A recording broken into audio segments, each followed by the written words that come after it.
Good morning. It is fall here in the mountains. I am bundled up this morning.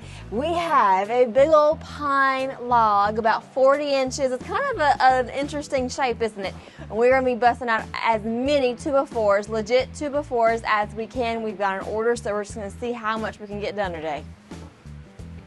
Ow! Ow! Yes. Thank you. Ow! I am not used to doing that. There's some confidence, I agree with that person. I was just using it for the face shield. No, I agree. That's the first time I've ever hit my head, and I don't think I'll ever do that again. I think I've learned my lesson.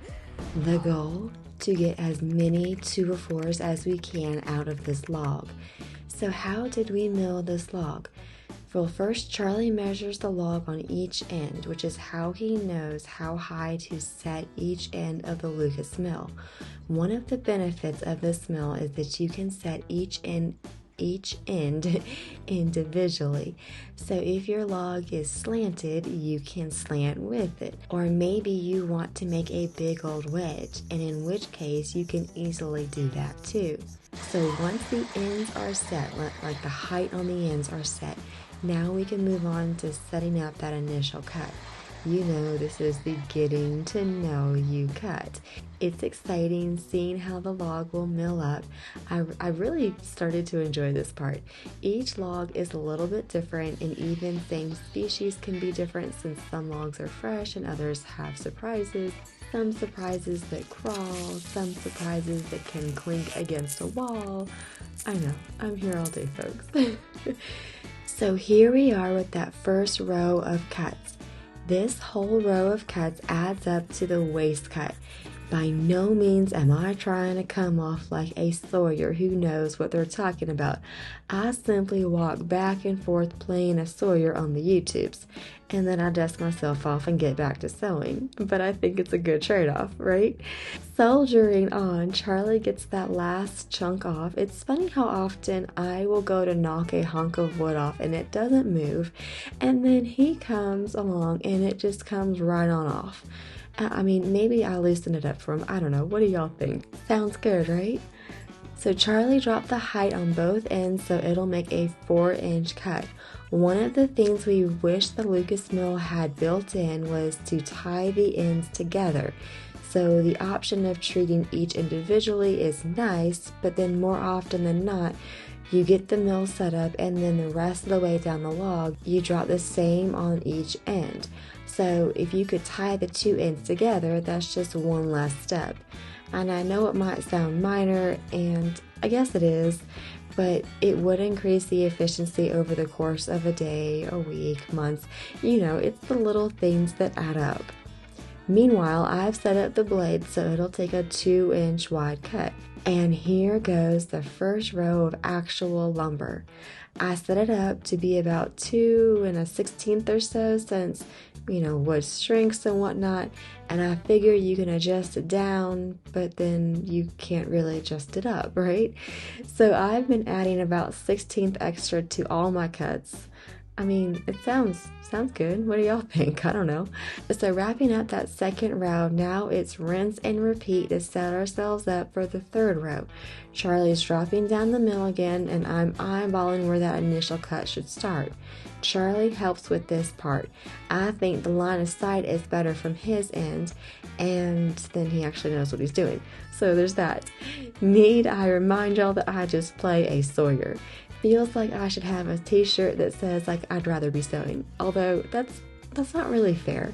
I do enjoy this, especially when the weather is nice and the mill isn't hopping all around. I am so grateful that we got those issues sorted out, and now it's been a really pleasant experience.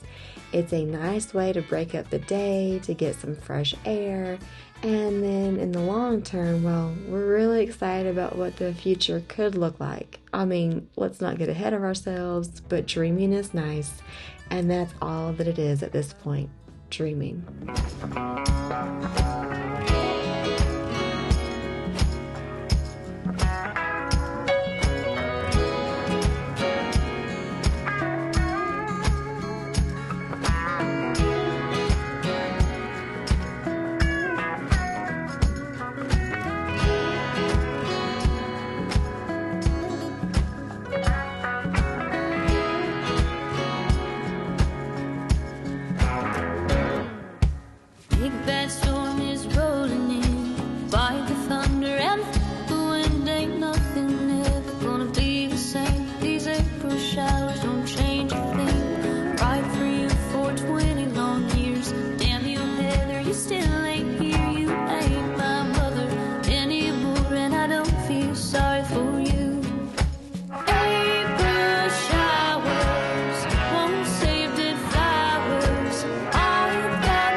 Bye.